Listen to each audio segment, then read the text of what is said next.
चला, नमस्कार विद्यार्थी मित्रांनो, स्वागत आहे तुमचं आपले आजच्या व्हिडिओमध्ये। बघा, आदिवासी विभाग भरती 2026 जी काही तुमची चौकीदार पदाची जाहिरात आलेली आहे, या अनुषंगाने आपण मराठी व्याकरण व शब्दसंग्रहाची अतिसंभाव्य प्रश्नांची सिरीज सुरू केलेली आहे।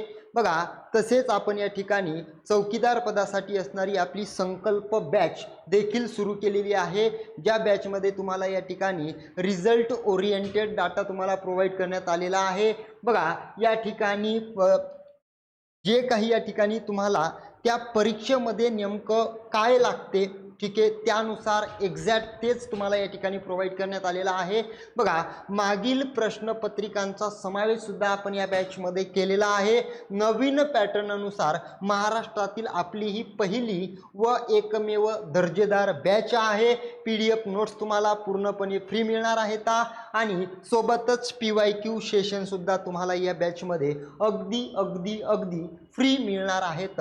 संकल्प बॅच डायरेक्शन अकॅडमी या ॲप्लिकेशन वरती जाऊन तुम्ही परचेस करू शकता।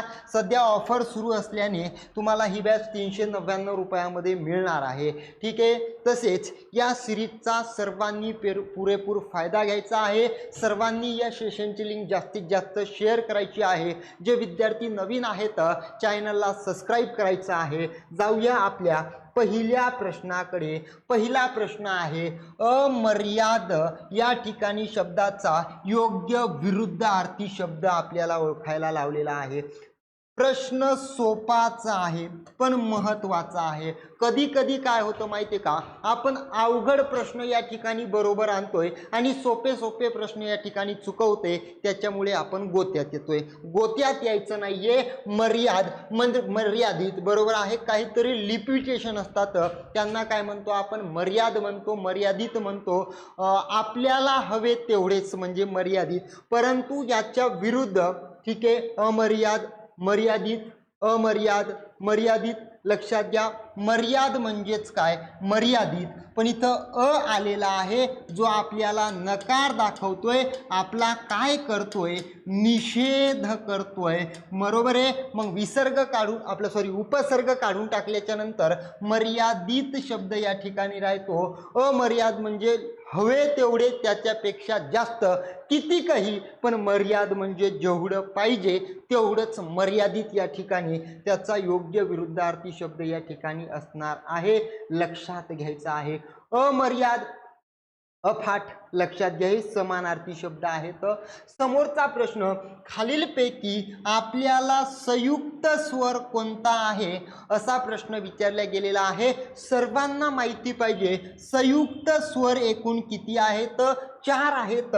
म्हणजे सरळ सरळ दोन विजातीय स्वरांपासून, कशापासून, दोन विजातीय स्वरांपासून बनलेल्या स्वरांना संयुक्त स्वर म्हणतात। या संयुक्त स्वरांची उत्पत्ती कोणी सांगितलेली आहे, मोरोपंत केशव दामले यांनी सांगितलेली आहे। उत्पत्ती म्हणजे याचा विग्रह कोणी सांगितलेला आहे, मोरोपंत केशव दामले यांनी सांगितलेला आहे। हे 4 काय आहेत, तुमचे संयुक्त स्वर आहेत। काय आहेत, संयुक्त स्वर। अ मध्ये रस्व ई दीर्घ ई मिळवल्यास आपल्याला ए मिळतो। आ मध्ये रस्व ई दीर्घ ई मिळवल्यास आपल्याला हा स्वर मिळतो। या अ मध्ये रस्व उ दीर्घ उ मिळवल्यास या ठिकाणी ओ मिळतो आणि आ मध्ये रस्व उ किंवा दीर्घ उ मिसळवल्यास औ आपल्याला मिळतो। आपल्या प्रश्नाचं उत्तर असेल पर्याय क्रमांक 3। काय असेल, पर्याय क्रमांक 3। अ हा स्वर रस्व आहे, ई हा स्वर दीर्घ आहे आणि हा रू या ठिकाणी रस्व आहे। समोरचा प्रश्न बघूया। बघा, विद्वान या शब्दाचे स्त्रीलिंगी रूप ओळखायचं आहे। मी IMP का करतोय, कारण की जवळपास 95% विद्यार्थी या ठिकाणी हा प्रश्न प्रत्येक वेळेस चुकतात, परंतु हा प्रश्न चुकण्यासारखा नाहीये, सिंपल आहे, साधा आहे। विद्वानचं भरपूर विद्यार्थी काय करतात, या ठिकाणी विदूषक करतात। काय करतात रे, विदूषक करतात। या ठिकाणी जे चुकलेलं आहे, विद्वानचं काय असतं, या ठिकाणी विदुषी असतं। आता 2 पर्याय सारखे झालेले आहेत, दोन्ही आपले काय असतील, उत्तर असतील बी व सी बरोबर। समोर जाऊया, संधी करा, कवी अधिक ईश्वर. ठीक आहे. दोन शब्द एकत्र येऊन नवीन शब्दाची निर्मिती होते, त्याला काय म्हणतात? संधी म्हणतात. असं जर कोणी आपल्याला सांगत असेल, हे ढळाढळ काय आहे? चुकीचं आहे. बरोबर आहे. पहिल्या पदातील शेवटचा वर्ण, शेवटच्या पदातील पहिला वर्ण एकमेकांमध्ये येऊन एक नवीन वर्णाची तयारी करतात, त्याला संधी असे म्हणतात. पहिल्या पदातील शेवटचा वर्ण, शेवटच्या पदातील पहिला वर्ण दीर्घ दीर्घ ई एकमेकांमध्ये आले, त्याचा होतो दीर्घच ई. म्हणजे कोणती संधी असेल? दीर्घत्व स्वर संधी असेल त्याला दीर्घादेश म्हणतात, त्यालाच सजातीय स्वर संधी म्हणतात. म्हणजे या ठिकाणी कवीश्वर पर्याय क्रमांक उत्तर असेल आपलं 4D. काय असेल? पर्याय क्रमांक उत्तर असेल आपलं 4D. लक्षात घ्यायचं आहे. समोरचा प्रश्न या ठिकाणी घोडा शब्दाचे आपल्याला अनेक वचन काय होईल असा सोपा प्रश्न विचारला गेला आहे. कोणता प्रश्न? सोपा प्रश्न विचारला गेला आहे. बघा, घोडा आपण काय म्हणतो रे? तो घोडा म्हणतो. तो घोडा म्हणजे लिंग कोणतं असेल? पुलिंग असेल. पुलिंग नामाच्या बाबतीमध्ये एक वचन अनेक वचनाचे किती नियम आहेत? फक्त 2 नियम आहेत. या ठिकाणी आकारांत पुलिंगी नामाचे अनेक वचन एकारांत होते. आकारांत सोडून पुल्लिंगी नामे एक वचनात अनेक वचनात काय राहतात? सारखीच राहतात. काय राहतात? सारखीच राहतात. हे 2च नियम आहेत बघा. पुल्लिंगी नामाच्या बाबतीमध्ये आकारांत असेल अनेक वचन एकारांत होईल, आकारांत सोडून बाकी सगळे सारखे राहतात. घोडा आकारांत एकारांत काय होईल? मग तुमचं घोडे होईल. उत्तर असेल आपलं पर्याय क्रमांक 1. 2च नियम येतं फक्त पुल्लिंगी नामाचे, हे लक्षात ठेवायचं आहे. ठीक आहे. 2च नियम आहेत. जाऊया थोडं आपण समोर.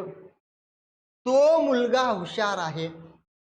वाक्यातील हुशार हे काय आहे? सोपा प्रश्न आहे, पांचट आहे. ठीक आहे. पण असे प्रश्न सुद्धा या ठिकाणी विद्यार्थी भरपूर वेळा चुकतात. लक्षात घ्या. या मुलाबद्दल आपल्याला अधिक माहिती सांगितलेली आहे हुशार या शब्दातून. मग नामाबद्दल अधिक माहिती सांगणाऱ्या शब्दाला काय म्हणतात? विशेषण म्हणतात. लक्षात घ्यायचं आहे. हे असणार आहे विशेषण. हुशार हा त्याचा काय आहे? दर्जा आहे. मग रंग, रूप, चव, आकार, स्वभाव, स्थिती, अवस्था, दर्जा. रंग, रूप, चव, आकार, स्वभाव, स्थिती, अवस्था, दर्जा इत्यादी गुणांचा बोध होत असेल त्याला कोणतं विशेषण म्हणतात? त्याला गुण विशेषण म्हणतात. म्हणजे आपल्याला प्रकार विचारला गेला असता कोणता असता? गुण विशेषण असता. बरं, स्थानानुसार किती प्रकार पडतात? स्थानानुसार 2 प्रकार पडतात. विशेष्याच्या अगोदर असेल अधिविशेषण, विशेष्याच्या नंतर असेल विधिविशेषण. हे विशेष्य नंतर विधिविशेषण सांगता येईल. काय सांगता येईल? विधिविशेषण सांगता येईल. समोरचा प्रश्न बघा. चा, ची, चे प्रत्यय कोणत्या विभक्तीचे आहेत? चा, ची, चे प्रत्यय या ठिकाणी षष्ठी विभक्तीचे आहेत. द्वितीया विभक्तीचे प्रत्यय कोणते आहेत? स, ला, ते एक वचन. स, ला, ना, ते अनेक वचन. चतुर्थीचे सुद्धा सेम आहेत, पण कर्माला लागलेला असेल तर द्वितीया आणि कर्म सोडून लागलेला असेल तर चतुर्थीचा सांगायचा. सप्तमीचे दोन्ही वचनातले प्रत्यय त, ई, आ, त, ई, आ लक्षात ठेवायचं आहे. मला प्रत्येकाने कमेंटमध्ये या 4ही पर्यायाचे अधिकरण सांगायचे आहेत. कारकार्थ सांगायचा आहे. सॉरी कारकार्थ सांगायचा आहे. द्वितीयाचा कारकार्थ कोणता? चतुर्थीचा कारकार्थ कोणता? षष्टीचा कारकार्थ कोणता? सप्तमीचा कारकार्थ कोणता? कमेंटमध्ये उत्तर आलं पाहिजे. समोरचा प्रश्न बघा. शेतकरी शेत नांगरतो. काय आहे? शेतकरी शेत नांगरतो. वाक्यातील प्रयोग ओळखायचा आहे.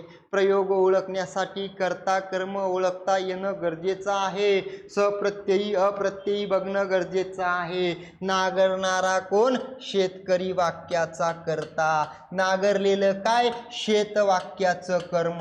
प्रयोग ठरवत असताना प्रथम कर्त्याकडे जायचं. कर्त्याला प्रत्यय आहे का? नाहीये. कर्तरी प्रयोग कर्म आहे म्हणून प्रयोग कोणता असेल? सकर्मक कर्तरी प्रयोग असेल.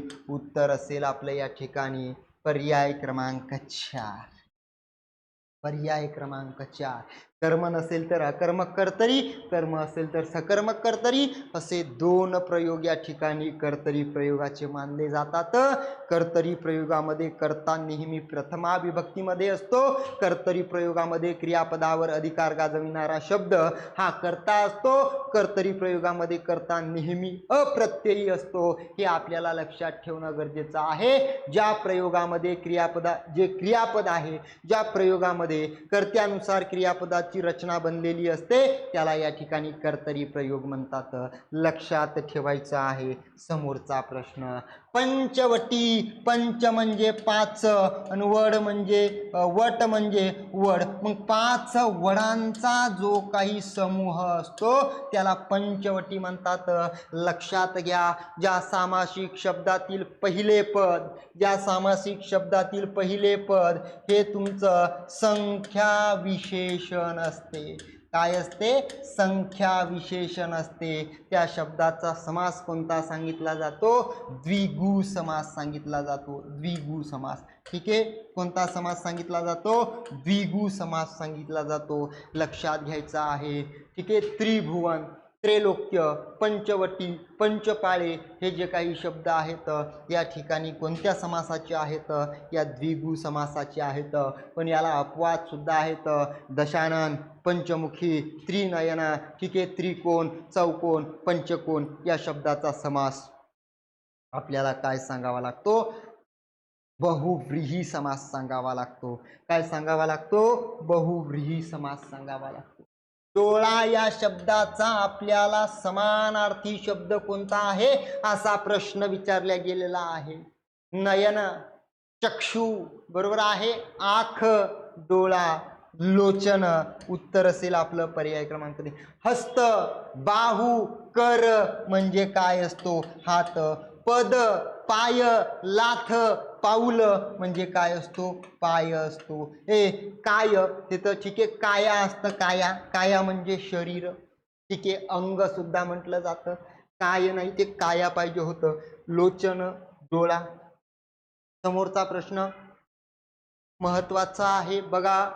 मुलांनी गुरुजींना मान द्यावा. मुलांनी गुरुजींना मान द्यावा या वाक्यातील प्रयोग ओळखायचा आहे. काय ओळखायचा आहे? प्रयोग ओळखायचा आहे. लक्षात घ्या. मग देणारे कोण आहेत? मुलं वाक्याचा कर्ता. दिलेला काय? मान वाक्याचं कर्म. लक्षात घ्या. मग आता कर्त्याला नि प्रत्यय आहे, कर्माला प्रत्यय नाहीये. कर्त्याला प्रत्यय असेल तो कधीच कर्तरी प्रयोग नसतो. मग जायचं कर्माकडे. मग कर्माला प्रत्यय नसेल तर तो कर्मणी प्रयोग असतो. लक्षात घ्यायचा आहे. ज्या वेळेस वाक्यातील कर्त्याला या ठिकाणी तृतीया विभक्तीचा प्रत्यय असेल आणि कर्म तुमचं अप्रत्ययी असेल तेव्हा कर्मणी प्रयोगाचा उपप्रकार सांगावा लागतो प्रधान कर्तृक कर्मणी. काय सांगावा लागतो? प्रधान कर्तृक कर्मणी हा प्रयोग आपल्याला सांगावा लागतो. लक्षात घ्यायचं आहे. समोरचा प्रश्न यथाशक्ती सामासिक विग्रह काय होईल? यथाशक्ती शक्तीप्रमाणे. काय होईल रे? शक्तीप्रमाणे. बरोबर आहे. शक्तीप्रमाणे हा शब्द, यथाशक्ती हा शब्द कशाचं कार्य करतो? क्रियाविशेषण अव्ययाचं कार्य करतो. सर्वांना माहिती पाहिजे जर उपसर्ग लागलेला शब्द क्रियाविशेषणाचं कार्य करत असेल त्या शब्दाचा समास कोणता असतो? अव्ययी भाव समास असतो. हे आपल्याला लक्षात ठेवायचं आहे. यथाशक्ती असेल, ठीक आहे, यथा न्याय असेल, हे जे शब्द आहेत कोणत्या समासाचे आहेत? अव्ययी भाव समासाचे आहेत. अव्ययी भाव समास, ठीक आहे, त्यातील पहिलं पद काय असतं? प्रधान असतं. पहिले पद काय असतं? महत्वाचं असतं. दुसरं पद काय असतं? गौण असतं. म्हणून याला प्रथम पद प्रधान समास सुद्धा म्हटलं जातं किंवा पूर्वपद प्रधान समास सुद्धा या ठिकाणी म्हटलं जातं. लक्षात ठेवायचं आहे. बघा, स्वत हे कोणत्या प्रकारचे सर्वनाम आहे? स्वतः, ठीक आहे, आपण त्याला स्वतः वाचतो. स्वतः, ठीक आहे. बघा, स्वतः हे कोणत्या प्रकारचे सर्वनाम आहे? बघा, स्वतः हे कोणत्या प्रकारचे सर्वनाम आहे? आत्मवाचक सर्वनाम आहे आणि हे पुरुषवाचक सुद्धा सर्वनाम आहे. पण नेमकं वाक्यामध्ये कोणत्या अनुषंगाने त्याचा उपयोग केलेला आहे त्याच्यानुसार त्यांची उत्तरे बदलू शकतात. पण सध्याला प्रश्नानुसार, पर्यायानुसार आपल्याला उत्तर देणं गरजेचं आहे. आत्मवाचक सर्वनाम, आत्मवाचक सर्वनामालाच म्हणतात स्वतवाचक सर्वनाम आणि यालाच संस्कृतमध्ये म्हणतात निजवाचक सर्वनाम. काय म्हणतात? निजवाचक सर्वनाम म्हणतात. लक्षात घ्यायचं आहे. समोरचा प्रश्न बघा, समोरचा प्रश्न, अ आणि आ हे कोणत्या प्रकारचे वर्ण आहेत? ठीक आहे, स्वरादी आहेत का? अजिबात नाही येत. स्वरादी कोणकोणते आहेत? स्वरादी आहेत स्वरादी काय आहे? आहा, याला म्हणतात अनुस्वार, यांना म्हणतात विसर्ग. उत्पत्ती कोणी सांगितली? मोरोपंत केशव दामले यांनी सांगितलेली आहे. लक्षात घ्यायचं आहे. विजातीय स्वर, विजातीय स्वर ज्यांचं उच्चारस्थान काय असतं? भिन्न असतं. पण अचं उच्चारस्थान, आचं उच्चारस्थान काय आहे? एकच आहे. मग ज्या दोन स्वराचं उच्चारस्थान एकच असतं त्यांना सजातीय स्वर म्हणतात. हे सजातीय स्वर आहेत. सजातीय स्वराच्या किती जोड्या आहेत? लक्षात घ्या, 3 जोड्या आहेत. पहिली आहे अ आणि आ, दुसरी आहे रस्व ई दीर्घ ई, तिसरी आहे रस्व उ आणि तुमची दीर्घ उ. ठीक आहे. संयुक्त स्वर किती आहेत? 4 आहेत. हे आपण मागील प्रश्नामध्ये या ठिकाणी बघितले आहेत. हे आपण या ठिकाणी मागील प्रश्नामध्ये बघितलेले आहेत. एकूण स्वर विचारले. किती स्वर? एकूण स्वर. एकूण स्वर आहेत 14. प्रकार किती आहेत? 4. रस्व उच्चार आखूड होतो, दीर्घ उच्चार लांबट होतो, संयुक्त 2 विजातीय पासून बनलेले असतात, आदत्त ज्याला इंग्रजी स्वर म्हणतात, इंग्रजी भाषेकडून दत्तक घेतलेले आहेत. कोणाचं म्हणणं होतं? या ठिकाणी म्हणणं होतं प्राध्यापक अरविंद मंगरुळकर यांच्या म्हणण्यानुसार 6 नोव्हेंबर 2009 रोजी ॲ आणि अचा समावेश आपल्या मराठी वर्णमालेमध्ये केला गेलेला आहे. हेही आपल्याला या ठिकाणी लक्षात ठेवणं गरजेचं आहे. लक्षात ठेवणं गरजेचं आहे. जाऊया थोडंसं समोर. समोर आल्याच्या नंतर गार्गीला थंडी वाजते वाक्यातील कर्ता ओळखायचा आहे. कर्ता ओळखण्याच्या स्टेप, पायऱ्या लक्षात घ्या. वाक्यातील जो क्रियापद असतो, क्रियापदातील धातू, धातूला नारा, नारी, नारे ने प्रश्न विचारायचा. कोणने, कायने प्रश्न विचारायचा. मग आता या ठिकाणी कोण कधी सजीव करता असेल, काय कधी निर्जीव करता असेल तर वाजणारी काय? थंडी. आणि वाजणारी कोण? थंडी. अरे कोण कायचं उत्तर एकच आलं. वाक्याचा कर्ता असतो. अशा वाक्यामध्ये काय नसतं? कर्म नसतं. मग थंडी वाक्याचा झाला कर्ता. गार्गीला या शब्दाचं कार्य या ठिकाणी असेल तुमचं विधानपूरक, ज्याला म्हणतात या ठिकाणी भोक्ता, त्यालाच म्हणतात या ठिकाणी अप्रत्यक्ष कर्ता. ज्याची विभक्ती कोणती असते? चतुर्थी असते. कारण प्रत्यय कोणता लागला, ला प्रत्यय द्वितीयाचा आहे आणि चतुर्थीचा आहे. पण कर्माला लागलेला असेल तर द्वितीया आणि कर्म सोडून लागलेला असेल तर चतुर्थी. वाक्यात कर्मच नाही, हा शब्द कर्म नाहीये म्हणून चतुर्थी. लक्षात घ्यायचं आहे. वाक्याचा प्रकार विचारला तर विधानार्थी वाक्य, केवल वाक्य. क्रियापदाचा प्रकार विचारला तर अकर्मक वाक्य. लक्षात घ्यायचं आहे समोरचा प्रश्न. पांढरा या शब्दाचे आपल्याला भाववाचक नाम कोणते आहे?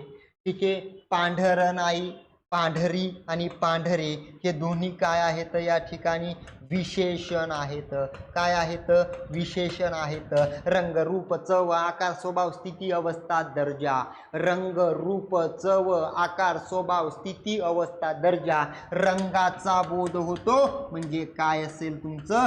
गुण विशेषण असेल. पण आपल्या प्रश्न आहे भाववाचक नामाचा. पांढरेपणा, पांढरेपणा हे भाववाचक नाम असणार आहे. समोर जाऊया. रामाकडून रावण मारला गेला. प्रयोग, आवडतं वाक्य आहे सर्वांचं. परीक्षेमध्ये भरपूर वेळा आलेला आहे आणि सर्वांचं काय आहे? आवडतं वाक्य आहे बघा या ठिकाणी. मग मारणारा कोण? राम. वाक्याचा काय झाला? कर्ता. मारलेला काय? रावण. वाक्याचं काय झालं? कर्म. मग प्रयोग ठरवत असताना कर्त्याकडे जायचं. कर्त्याला कडून शब्दयोगी अव्यय दिसतो. कर्त्याला कडून शब्दयोगी अव्यय दिसतो जो तृतीया विभक्तीचं प्रत्यय आहे. तृतीया विभक्तीचा ने प्रत्यय आहे. त्याचा कार्य या ठिकाणी, त्याचं कार्य या ठिकाणी करतोय म्हणजे कर्ता कसा आहे? सप्रत्ययी आहे. कर्तरी प्रयोगामध्ये कर्ता कसा पाहिजे? अप्रत्ययी पाहिजे. कर्तरी प्रयोग नाहीये. मग कर्माकडे जाऊया. कर्म अप्रत्ययी आहे. कर्म अप्रत्ययी असेल तर या ठिकाणी उत्तर असेल कर्मणी. काय असेल? कर्मणी. पण इथं उपप्रकार दिलेला आहे तेव्हा उत्तर द्यावं लागतं. नवीन कर्मणी यालाच म्हणतात कर्मकर्तरी. काय म्हणतात? कर्मकर्तरी. कोणत्या भाषेकडून स्वीकारला? इंग्रजी या भाषेकडून स्वीकारला. कोणत्या भाषेकडून स्वीकारला? तर इंग्रजी या भाषेकडून स्वीकारलेला आहे. बघा, खाई त्याला खवखवे म्हणीचा अर्थ काय?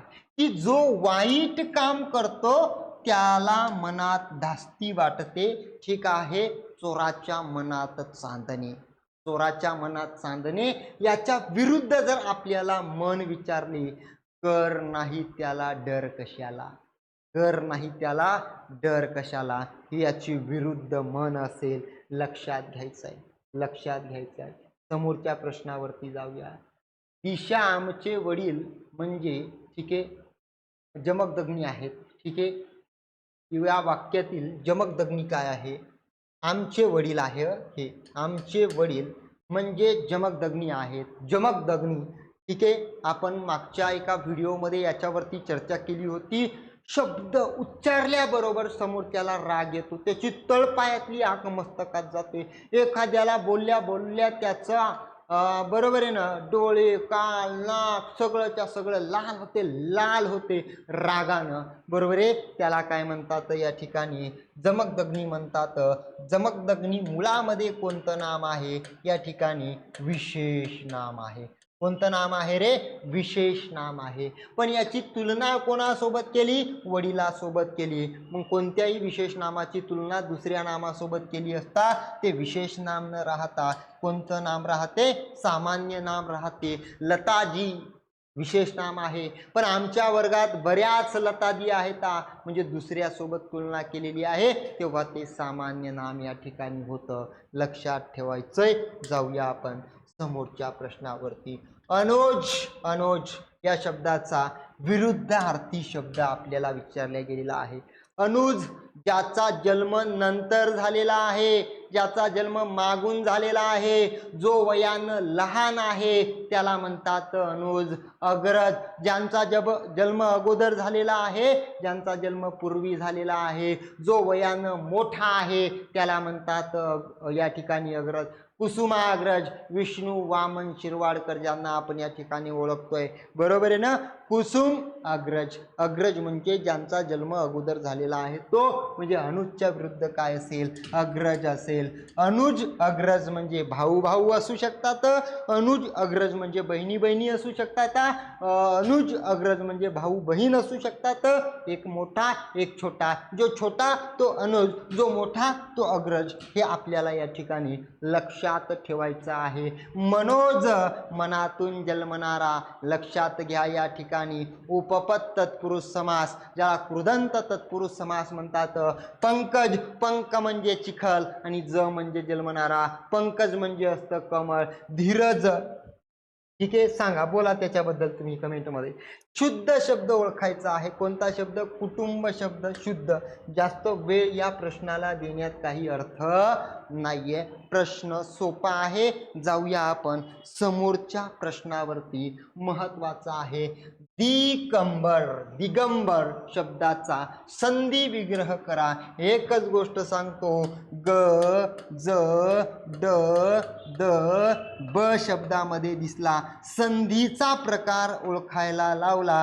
संधी असते तृतीय व्यंजन संधी. काय असते, तृतीय व्यंजन संधी. विग्रहामध्ये यांच्या जागी काय घ्यायचं, क च ट त प. इथं ग दिसते, ग विग्रहामध्ये घ्यायचा क.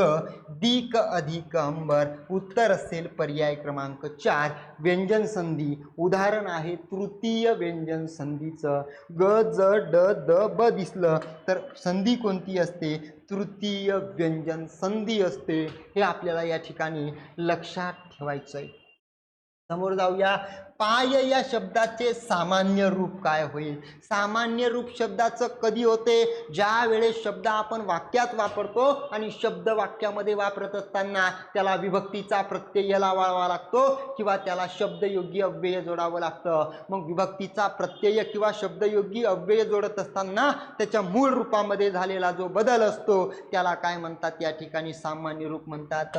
पायात, पायात काटा रुतला. पायचं काय झालं, पाया झालं, म्हणजे उत्तर असेल पर्याय क्रमांक या ठिकाणी 4 डी. काय असेल, 4 डी. लक्षात घ्यायचं आहे. आईने मुलाला निजविले. क्रियापदाचा प्रकार ओळखा. अरे ज्या वाक्यातील कर्ता ती क्रिया स्वतः करीत नसून दुसऱ्याकडून करून घेतो त्याला या ठिकाणी काय म्हणतात, प्रयोजक क्रियापद म्हणतात. आईने मुलाला निजविले. आई निजवण्याची क्रिया मुलाकडून करून घ्या लागली तेव्हा या ठिकाणी ते प्रयोजक क्रियापद असतं. लक्षात घ्या. बघा जाता जाता परत मी तुम्हाला या ठिकाणी आवर्जून सांगेल की खरंच ज्या विद्यार्थ्यांना चौकीदार पदासाठी या ठिकाणी रिझल्ट काढायचा आहे त्यांनीही आपली संकल्प बॅच घ्यायची आहे. डायरेक्शन अकॅडमी हे ॲप सर्वांनी डाउनलोड करायचं आहे. तुम्हाला हवी ती बॅच त्या ठिकाणी उपलब्ध आहे. ठीक आहे. बघा बॅचमध्ये तुम्हाला PYQ फ्रीमध्ये मिळणार आहेत, PDF सुद्धा फ्रीमध्ये मिळणार आहेत. दर्जेदार महाराष्ट्रातली ही आपली एकमेव बॅच आहे. सध्याला ऑफरसह 399 रुपयामध्ये तुम्ही ही बॅच परचेस करू शकता. ठीक आहे. मागील प्रश्नपत्रिकांचा समावेश सुद्धा आपण या बॅचमध्ये केलेला आहे. ठीक आहे. चला आजचे हे अतिसंभाव्य प्रश्न या ठिकाणी संपलेले आहेत. बघा आपण हळूहळू हळूहळू हळू काठिण्य पातळी वाढवत नेणार आहोत. काळजी करू नका. सगळेच प्रश्न सोपे येतील, सगळेच प्रश्न अवघड येतील असा काही प्रकार नाही आहे. काही सोपे काही अवघड, म्हणून आपण सोप्याकडून अवघडाकडे जाऊया. तुमचा एक एक मार्क आपल्याला या ठिकाणी गोळा करत चालायचा आहे. ठीक आहे. परत एकदा सांगतोय, व्हिडिओ आवडल्यास एकदा या व्हिडिओची लिंक तुमच्या व्हॉट्सअपला शेअर करायची आहे, तुमच्या मित्रमैत्रिणींना शेअर करायची आहे. तुम्ही स्वतः चॅनलवर नवीन असाल तर चॅनलला आवर्जून सबस्क्राईब करायचं आहे. ठीक आहे. या ठिकाणी थांबतोय. भेटूया समोरच्या भागामध्ये. तोपर्यंत थँक्यू सो मच.